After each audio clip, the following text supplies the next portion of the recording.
It's been a lot of death this year. A lot of death. I was at the cemetery 4 times in a week. Gone. Gone. It's been like a nightmare, barrage. Let's pray, God, we thank you for your goodness and your mercy, your loving kindness. When COVID-19 began spreading across the U.S. and taking lives with it, it was clear that while the virus didn't see color or race, it quickly found the divisions that society had already created. People so close to you. Now you see them, now you don't. They're gone. Gone. Across the country, Black and Latino communities have been disproportionately impacted by the virus. And in Chicago, one of the most racially segregated cities in the U.S., the majority of deaths have been in Black and Latino neighborhoods. The sort of recipe for impact existed at base so that when a disease like COVID lands, it falls right onto the map of inequality that exists already. The disparity that COVID shone a light on is one that already existed in everything from housing to healthcare to access to food. All COVID did was plant itself into the social fault lines that pre-existed.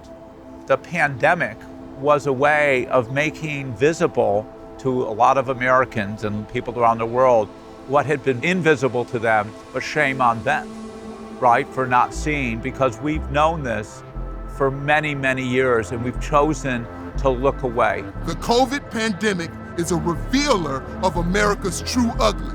These inequities that this country has refused to address has been consistently neglected.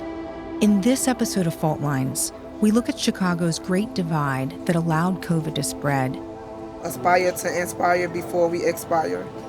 Don't just exist, live. And she lived. And the lives it took in the process. She was amazing. She was beautiful. She was the most incredible soul. To know her is to love her. She was an angel. She's an angel in heaven now.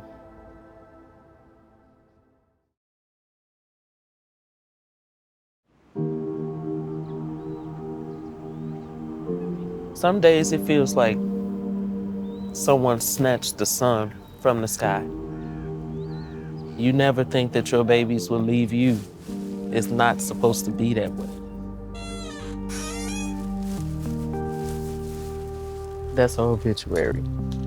When we met Nikki, it had been 5 months since her 22-year-old daughter Nyla had passed away from COVID-19.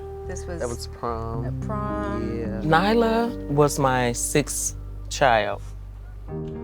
She was everybody's favorite. She was the party planner. She was the family DJ. She made up all the games. She just loved music. She just loved life. He has her face, her smile, her personality. I love him to death. Tell me then what happened this spring. It was out of nowhere. The only thing she was battling with was the asthma, having trouble breathing. She didn't want to go to the hospital because of COVID. So she couldn't take it anymore, so she called the ambulance and they immediately set up oxygen. And she went to the hospital nearby. At this point, you were not thinking that she had COVID? No, not at all. She was waiting for a lot of test results to come back. And then she texted me and said, "Mom, they say I have COVID." And my heart dropped. That's when I said, "We're sending you to a better hospital." When Nyla arrived, Nikki says her daughter was placed on a ventilator and that after initially seeming stable, her condition got worse. She was on a ventilator for 22 days, and the 23rd day, she left us. And she was only 22. Nyla left behind her 2-year-old son, Eric. When she was in the hospital fighting for her life, he would say, "Where's mommy?" Every day, all day, "Where's mommy? Where's mommy?" And when she left, it's like he knew. He sat on my lap and he put his head on my chest and he said, "Mommy gone." We had her cremated. And I have her here. You okay? You sleepy? Yes. Yes. You wanna take a nap? Yes. You being bad? Yes. Why? Every day you turn on the news and you hear somebody else has it. Somebody else has it. It's like you think you're living in some kind of nightmare movie.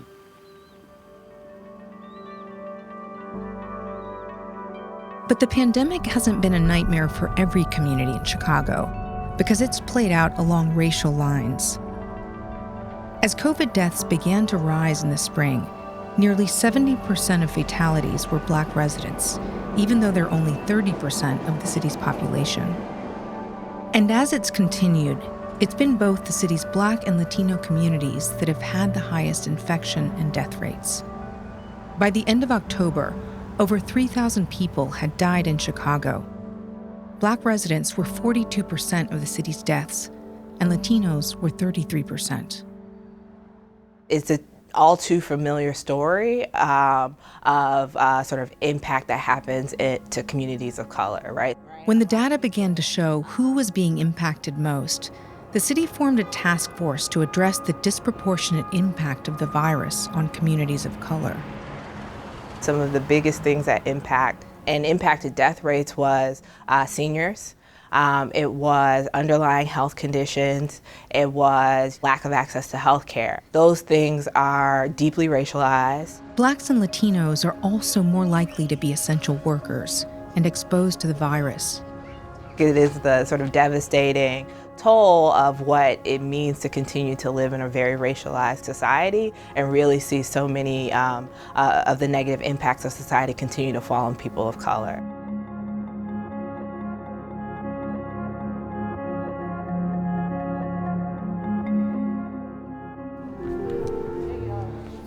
Good morning, everybody. I want to welcome every one of you all today. We are grateful to God for the privilege of being present on this morning. Let's see who we got over here. These masks, you know. Sister Bobby Grant is in the house today. Amen. Welcome. Amen. We've been doing live services on Facebook and YouTube. It's been a little lonely because we were not allowing anybody to come up until maybe about a month ago. In the predominantly Black neighborhood where Reverend Marshall Hatch lives, the community is still coming to terms with the loss the pandemic has inflicted. The Reverend himself lost his oldest sister, Rhoda, to COVID-19. Here's Rhoda's last little birthday party. My mom died when I was 8. Rhoda was like a surrogate mom and big sister. She was the one that I would actually call just to talk to. Just as the Reverend was transitioning to online services in the spring and the country was shutting down, Rhoda got sick. It was very rapid. We dropped her off and she was talking, walked her to a wheelchair. A week later, when I'm there standing over her, A mouth open with a tube in her and heavily sedated or either gone, I don't know. I just didn't stay there long. I just said goodbye, Rhoda. Sorry, I didn't know if she could hear me. 3 days before Rhoda died, Reverend Hatch also lost his best friend of 45 years to COVID. Larry Harris was a member of the church, but he and I went to high school together. Then we went to college, did undergrad. He was the best man at my wedding. The losses continue to pile up. You know, my next door neighbor lived side by side, 20 years. What has been the impact in this community, in Black Chicago, as you say, of COVID? But people are already in various states of desperation and stress, you know, so it is really just another layer of stress. I mean, what do you think is behind that? I think it's become entirely clear that there is such a thing as structural racism, institutional racism, segregation from resource and opportunity, where people are in just various states of survival mode. The pressure of racism, I mean, it's a very real phenomenon. Keep on going, don't give up. In Chicago, one thing behind the pandemic's racialized impact is the city's segregation. The Reverend lives on the west side, and Nyla lived on the south side, the city's predominantly Black communities that have been most impacted by COVID. Meanwhile, the fewest cases have been in the predominantly white and wealthy neighborhoods near downtown. This health disparity seen in COVID isn't new, though. Before the pandemic, the life expectancy gap between these neighborhoods was as wide as 17 years. We've created a society, and that's nothing new, that has put white on top and brown and black on the bottom, the rich on top and the poor on the bottom, and we've overlapped those categories. And the services that we provide, whether it be school, housing, healthcare, have all been layered in the exact same way. That has effects on the body.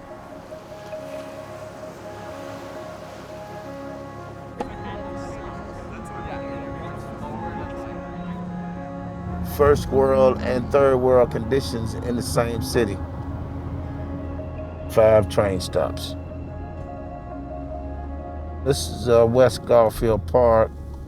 West Garfield Park has one of the lowest life expectancies in the city. West Garfield Park is one of the lowest per capita incomes. It's one of the younger communities as well.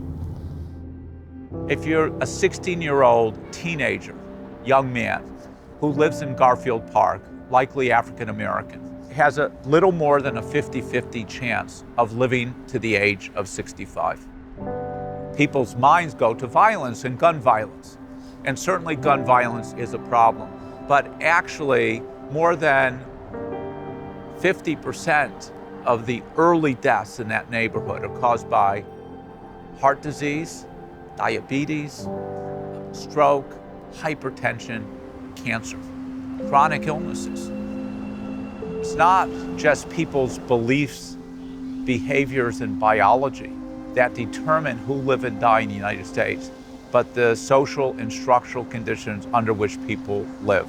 Living under social conditions where the neighbors aren't safe, where there's not food around, where your housing is poor, ultimately has biological effects.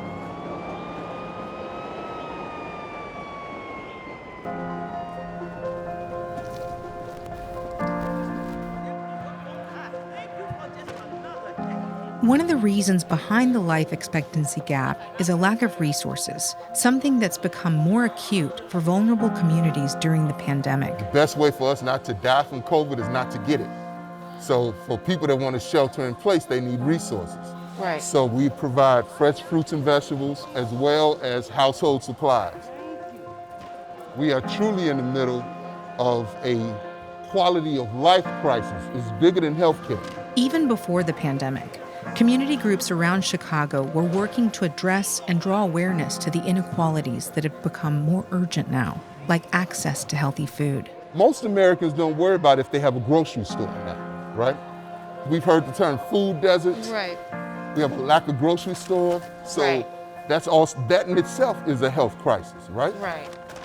The health inequities COVID exposed can be tied to problems like food deserts, as well as pollution and housing, all of which fall along lines of inequality on a map of Chicago. Chicago is like deeply segregated. Tanika Johnson is an artist who lives on the south side of Chicago. She examines the impact of the city's historic segregation.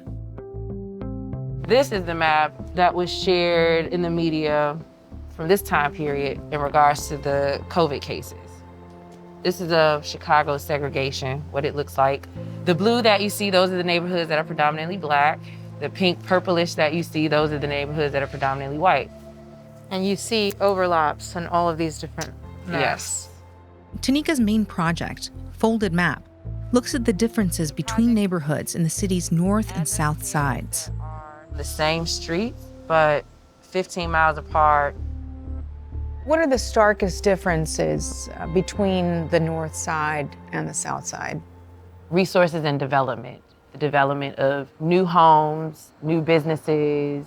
Those are the most dramatic differences that ultimately fuel the other amenities that are also different. What's behind the difference is Chicago's historic segregation and discriminatory housing practices that were really prevalent in the 1950s and 60s. Beginning in 1910, millions of African Americans left the South and its racist Jim Crow laws for industrial cities in the North, like Chicago. It's, where my grandmother decided to come from down south and seek better opportunities. And when they arrived from the South, they were legally blocked from living in certain neighborhoods and denied federally backed loans for homes in the areas they did live.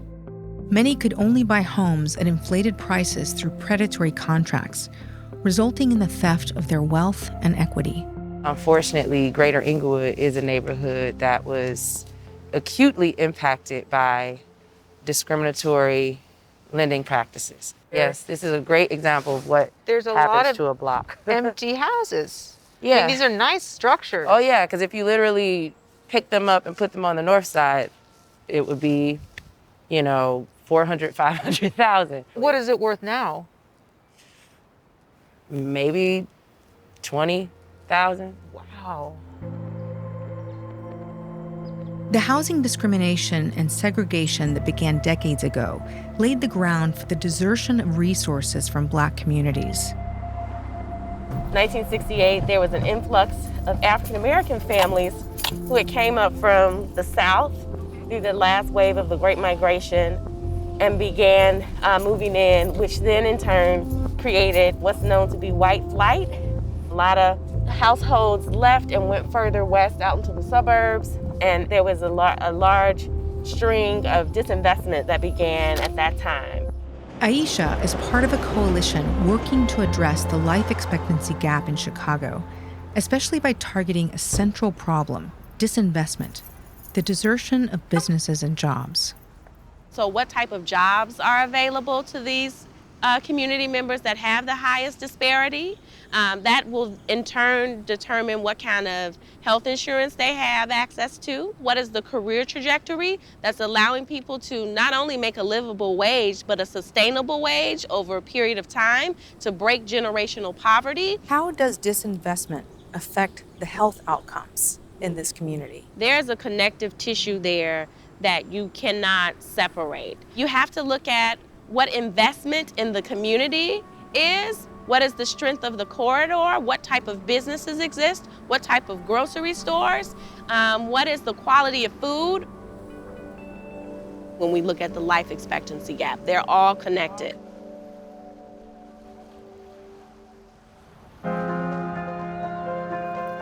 The disinvestment that began decades ago is still happening, and communities are still fighting to keep the few resources in their neighborhoods, including hospitals.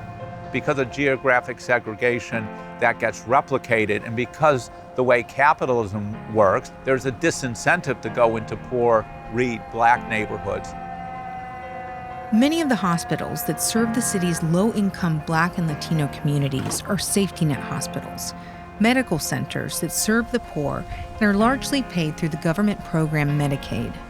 Because Black people are more likely to live in concentrated poverty, and Latinx people as well, and the Latinx population has a lot of undocumented, uninsured people in it, the institutions they go to are forced to take a vow of poverty in order to do them. I know, I've worked at them. Those hospitals that are there and serve poor people are undercapitalized. They can't invest. So as a doctor, I call that experience one street, two world. Michael Reese is right down the street, and it closed in 2009, which was hard because we had a lot of resources that we needed. Because they rely on Medicaid payments, it's difficult for these hospitals to stay afloat financially. In the past 20 years, 8 hospitals that served low-income communities in Chicago have closed. And this is Mercy Hospital. Mercy Hospital is facing the same fate now, closure in the midst of a pandemic. Mercy Hospital is one of the oldest hospitals in the city of Chicago. And this is also considered a safety net hospital. Absolutely. But if you look at the people coming out of the hospital, you see who the constituency is. Working class Black and brown folk. Because it's funded through Medicaid reimbursements, it doesn't have the resources that it needs. This hospital used to have a trauma center. They closed it. What's the impact on the community then if these safety net hospitals close? The impact is that people that live in this community don't have access to health care within safe distance of their homes. So people end up catching a bus and a train to try to get health care. It's a public safety risk. I believe that when institutions like this shut down, it contributes to people leaving the area. Does the closure of Mercy Hospital, is it in line with the disinvestment that you've seen? Absolutely. To me, it is a part of it. Look to your left. All this land used to be the Ida B. Wells housing projects. I don't use the word gentrification because I think that takes the sting out of it. But the way you purge communities is you kill their basic quality of life institutions. Where are we headed now? So right now, the Chicago Health Equity Coalition has an action at 4 o'clock. We're gonna organize to save Mercy Hospital, whatever it takes.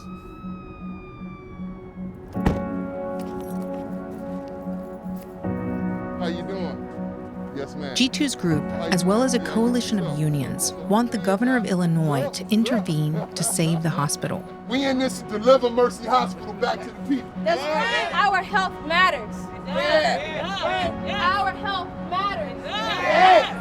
Closing Mercy Hospital and downsizing the amount of access to health care in Black communities disproportionately affected by COVID-19 and other health disparities created through white supremacy is a farce to the very idea of health justice that Governor Pritzker says he stands for. We need the governor to step up to stop this closing of our hospitals. And I'm gonna tell y'all something.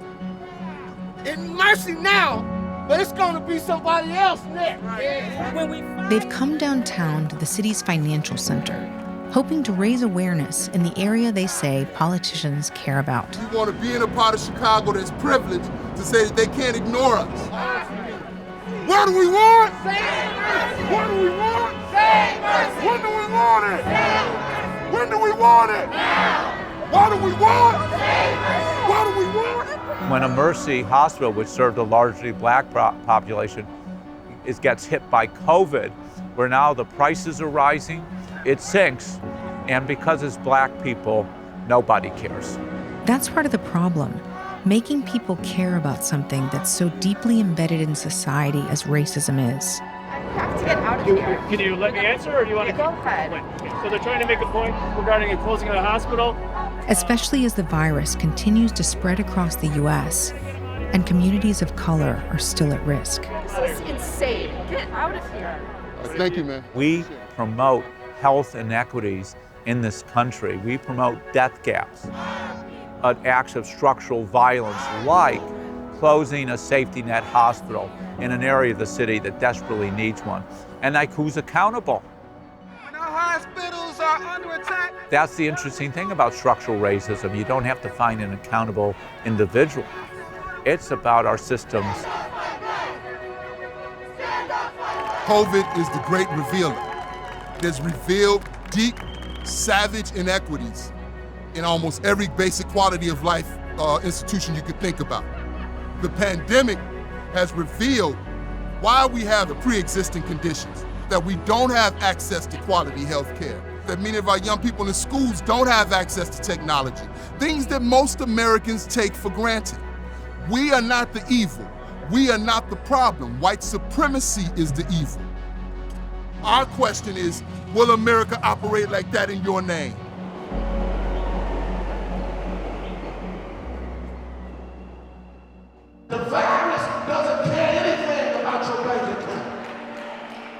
position or the whiteness of your house. When it became racialized, it was very clear that that meant it was no longer going to be some type of national health emergency. It was just black people and brown people. And then in the sense of class, it's just, you know, people who are lower class workers who are at risk. And so therefore the rest of us can get on with our lives. I felt that.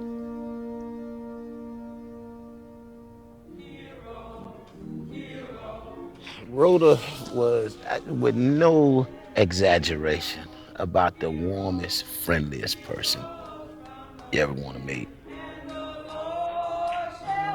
I don't think I've fully processed a lot of this internally. It's like, you know, in the middle of a pandemic, you almost have to wait until it's somehow over and then look back at what was lost. It's sad that it's not a cure for it yet. It's sad that people are still losing their life from this disease. It's even sadder that people really don't think it's a real disease.